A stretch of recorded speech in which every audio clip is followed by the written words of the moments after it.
नमस्कार मंडळी, तर आज आपण पाहणार आहोत ठरलं तर या मालिकेचा पुढील भाग खूपच जबरदस्त आहे मंडळी। कारण आता इकडे जी कला आणि अद्वैत आलेले आहेत त्यांनी खूपच जबरदस्त असा धमाल केलेली आहे आणि खूपच जबरदस्त असा एपिसोड आहे मंडळी। तर तो तुम्ही पाहायला विसरू नका आणि आपल्या चॅनललाही सबस्क्राइब करायला विसरू नका।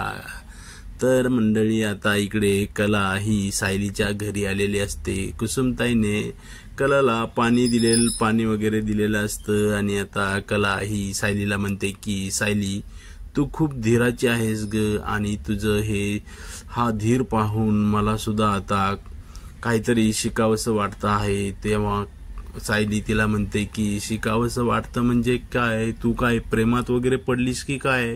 तेव्हा कला ही लाजते आणि ती म्हणते की मला माहित नाही मी कुणाच्या प्रेमात वगैरे पडली की काय, परंतु मी ज्याच्या सोबत राहत आहे त्याचा सहवास आता मला खूप आवडायला लागलेला आहे। आणि आता मंडळी कुसुमताई जी असते ती कुसुमताई आता म्हणते की चला आता आपण मेहंदी काढायला घेऊ आणि कला तू आता सायलीच्या हातावर खूप छान मेहंदी काढ। तेव्हा आता कुसुमताई त्यांना मेहंदीचे कोण आणून देते आणि आता कला ही सायलीच्या हातावरती खूप छान अशी मेहंदी काढत असते मंडळी। आणि आता तिने अर्जुनचं नाव देखील तिच्या हातावरती लिहिलेलं असतं आणि सायली आता खूपच खुश असते। सायली म्हणते की कुसुमताई, एवढी छान मेहंदी माझ्या हातावर काढली ना आणि ती आता एवढी रंगणार आहे। त्यामुळे कला तिला म्हणते की अगं ज्याच्या नवऱ्याचं ज्याच्यावरती खूप प्रेम असतं ना तिची मेहंदी खूपच रंगत असते आणि तू बघ आता तुझी मेहंदी एवढी रंगणार आहे ना,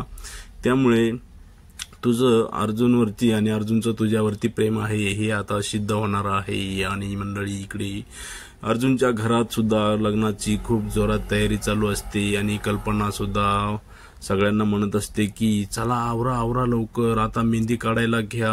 आणि आता इकडे परत सायली आणि यांची जी मेहंदी काढायचं चालू असतं ते सुद्धा इकडे दाखवलेलं आहे। आणि आता इकडे अद्वैत आलेला असतो आणि आता कल्पना अद्वैतला म्हणते की अद्वैत, अर्जुन त्याच्या खोलीमध्ये आहे, त्याला भेटायचं असेल तर तू वरती जा, मी चहा पाण्याचं पाहते। आणि अद्वैत म्हणतो की हो मी जातो तिकडे, पण मला थोडासा एक कॉल करायचा आहे। आणि आता अद्वैत थोडंसं बाजूला येऊन कलाला फोन करतो आणि कला म्हणते की मिस्टर चांदेकर तू पोचलास का तिकडे। तेव्हा तो म्हणतो की अगं आपलं काय ठरलं होतं, जेव्हा आपण पोचणार आहोत तेव्हा कॉल करायचा आहे असं ठरलं होतं ना। तेव्हा ती म्हणते की बरं ठीक आहे ते राहू दे, आता मी जी तुझ्याकडे एक पिशवी दिली होती ती तुझ्याकडेच आहे ना। तेव्हा तो म्हणतो की हो ती माझ्याकडेच आहे। तेव्हा कला त्याला सांगते की आता तू एक काम कर, त्यामध्ये मेहंदीच्या कोणामध्ये ते सगळे भरून ठेव। तेव्हा तो म्हणतो की काय मी हे काम करायला इकडे आलो आहे का, की आता मी मेहंदीचे कोण भरून देऊ। तेव्हा कला म्हणते की अरे मी तुला मेहंदी भरायला सांगतच नाही, त्यात मेहंदी नाहीच आहे। तेव्हा तो म्हणतो, त्याने विचारलं की काय आहे, तेव्हा कला म्हणते की अरे मी त्यात शेण भरून आणलं आहे। तेव्हा अद्वैत मोठ्याने ओरडतो आणि बोलतो की काय शेण। तेव्हा कला त्याला म्हणते की अरे हळू बोल कारण कुणीतरी ऐकेल। तेव्हा तो म्हणतो की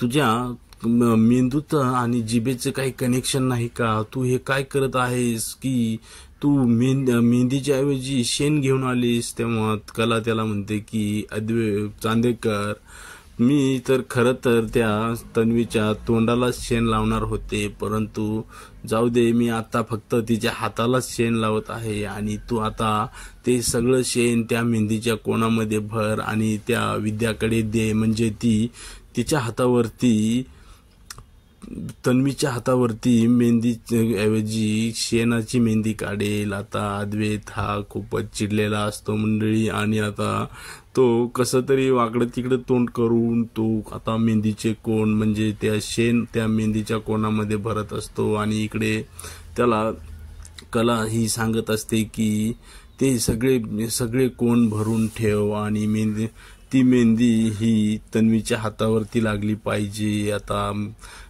इकडे अद्वैत हा मेहंदीचे कोण भरत असतो आणि आता अद्वैत खूपच वाकडे तिकडे तोंड करत आता ते सगळे कोण भरत असतो. आणि आता तो इकडे अर्जुनच्या रूममध्ये जातो. तेव्हा अर्जुन अद्वैतला पाहून खूप खुश होतो आणि अद्वैत त्याला विचारतो की कसा आहेस भावा. तेव्हा अर्जुन काहीच बोलत नाही आणि आता अर्जुन त्याला म्हणतो की अद्वैत तू बस, मी तुझ्यासाठी कॉफी सांगतो. तेव्हा अद्वैत त्याला म्हणतो की अर्जुन, मी इकडे कॉफी पिण्यासाठी आलो नाही, तू डिस्टर्ब आहेस ना, म्हणून मी तुला काहीतरी सांगण्यासाठी इकडे आलो आहे. आणि आता अद्वैत त्याला म्हणतो की अर्जुन, तू तुझ्या मनाच्या विरुद्ध लग्न करत आहेस, तेव्हा तू असं करू नको. तेव्हा अर्जुन त्याला म्हणतो की हो, ते मला सुद्धा माहीत आहे, परंतु माझा आता नाईलाज आहे, कारण आता मला पूर्ण आजीची काळजी वाटत आहे. मंडळी, इकडे अर्जुनने सायली सोबत लग्न करायला सांगण्यासाठी साफ नकार दिलेला आहे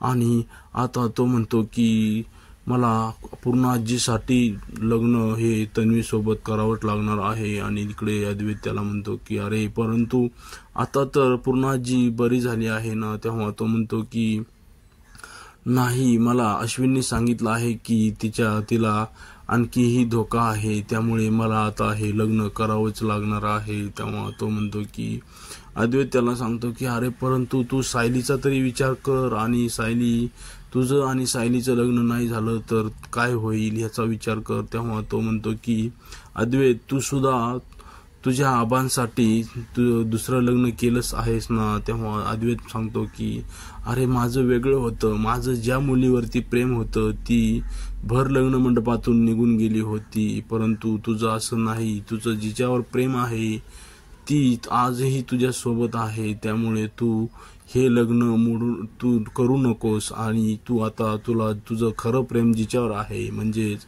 मिसेस सायलीवरती तुझं खरं प्रेम आहे, तेच प्रेम त्यामुळे तू तिच्याशीच लग्न करायला पाहिजेस. तेव्हा आता अर्जुन हा अद्वैतला त्याचा हात दाखवतो आणि तो म्हणतो की त्या तन्वीला माझ्या हातावरती तिचं नाव लिहायचं होतं आणि त्यामुळे माझा हातच आता कापला आहे, त्यामुळे तिला आता माझ्या हातावरती तिचं नाव लिहिता येणार नाही. आणि आता मंडळी पुढे आता इकडे तन्वीला मेहंदी लावायला घेतलेली असते आणि विद्या जी असते ती तन्वीच्या हातावरती मेहंदी काढत असते. तिने सुद्धा परंतु ती मेहंदी जी असते ती शेणाची असते आणि आता त्यांनी अर्जुनचं नाव तिच्या हातावरती लिहिलेलं असतं. आणि आता अस्मिता जी असते ती म्हणते की वाह, किती छान मेहंदी काढली आहे विद्याने. तेव्हा पूर्णाजी म्हणते की हो,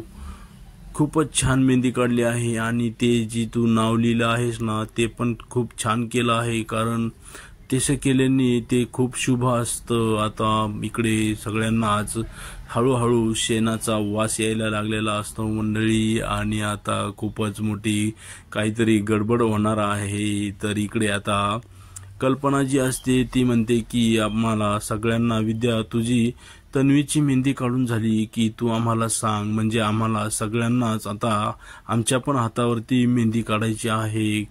आणि आता मी, अस्मिता, पूर्णाजी आणि प्रतिमा आम्ही सगळ्याजणी मेहंदी काढणार आहे. तेव्हा तिकडे प्रतिमा पूर्णाजीला म्हणते की पूर्णाई, मी मेहंदी काढली तर नाही चालणार का. तेव्हा आता सगळेच तिकडे प्रताप हे असतो आणि प्रताप म्हणतो की प्रतिमा, अगं काय झालं आहे. तेव्हा प्रतिमा म्हणते की आता मी यांना कसं सांगू की माझी इच्छाच नाहीये की मला मेहंदी हातावर काढायची.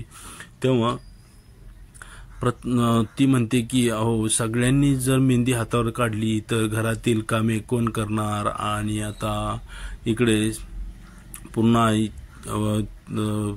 पूर्णाजी तिला म्हणते की अगं कामं होतच राहतील प्रतिमा, तू पण मेहंदी काढून घे. परंतु तिकडे रविराज असतात आणि रविराज म्हणतात की पूर्णाई, ज्याची एखाद्याची इच्छा नसेल तर त्याला कशाला आपण सांगायचं की तू मेहंदी काढ म्हणून. तिची इच्छा नाही आहे तर तिला राहू द्या तसंच. आणि आता सगळेजणी हातावरती मेहंदी काढत असतात, परंतु इकडे प्रियाला खूपच घाण असा शेणाचा वास यायला लागलेला असतो आणि आता ती अस्मिताला विचारते की अस्मिता, तुला कसला तरी घाण वास येत आहे का ग? तेव्हा अस्मिताला काहीच समजत नसतं, कारण तिचं नाकच बंद असतं. परंतु आता इकडे आता प्रतापला सुद्धा घाण वास यायला लागलेला असतो आणि तो सुद्धा तन्वीला म्हणतो की तन्वी, हो मला सुद्धा इकडे कसला तरी घाण असा वास येत आहे. आणि तो म्हणतो की मला तर हा शेणाचा वास असल्यासारखा वाटत आहे. आता पूर्णाई प्रतापला म्हणते की प्रताप, बघ जरा कुठेतरी शेण वगैरे पडलं आहे का, कारण आता मला सुद्धा वास येत आहे. तेव्हा प्रताप आता त्या एका झाडाच्या मागे जाऊन पाहतो, तर तो म्हणतो की पूर्णाई, इकडे शेणासारखं काहीतरी पडलेलं आहे, चला तर मी आता ते कुणाला तरी सांगून साफ करायला सांगतो. आणि आता इकडे मंडळी काय होणार आहे की आता प्रिया म्हणजे इकडे सायली जी असते ना, सायलीला जी मेहंदी काढलेली असते ती आता सायलीने धुवून काढलेली असते आणि खूपच मेहंदी रंगलेली असते, खूपच काळसर असा तिला कलर आलेला असतो. आता सायली ही खूप खुश असते आणि ती कुसुमताईला म्हणते की कुसुमताई बघ माझी मेहंदी किती रंगली आहे. तेव्हा कुसुमताई ही म्हणते की हो खूपच छान तुझी अशी मेहंदी आता इकडे रंगली आहे आणि आता खरंच तुझं अर्जुनवरती आणि अर्जुनचं तुझ्यावर खूप प्रेम आहे. आणि आता कुसुमताई कलाला म्हणते की कला, तू खूप छान मेहंदी काढलेली आहेस आणि आता तू जेव्हा परत कोल्हापूरला जाशील ना, तेव्हा तू अंबाबाईला साकडं घाल की आता इथून पुढे जे सायलीचं आयुष्य आहे ते खूपच आनंदात जायला पाहिजे. तेव्हा कला म्हणते की हो मी नक्कीच देवी आईला साकडं घालीन आणि देवी आई ही सगळ्यांच्याच पाठीशी उभी असते. मंडळी, तर आता आपल्याला पुढील भागामध्ये हे पाहायला मिळणार आहे की आता इकडे जी तन्वी असते तिची मेहंदी काहीच रंगलेली नसते आणि रंग तर सोडूनच द्या, परंतु ती सगळीच मेहंदी आता धुवून गेलेली असते आणि आता ती खूपच चिडलेली असते आणि आता ती विद्याला पकडून मारहाण देखील करत असते. तर आता विद्या रडत रडत इकडे सायलीकडे येणार आहे आणि सायलीला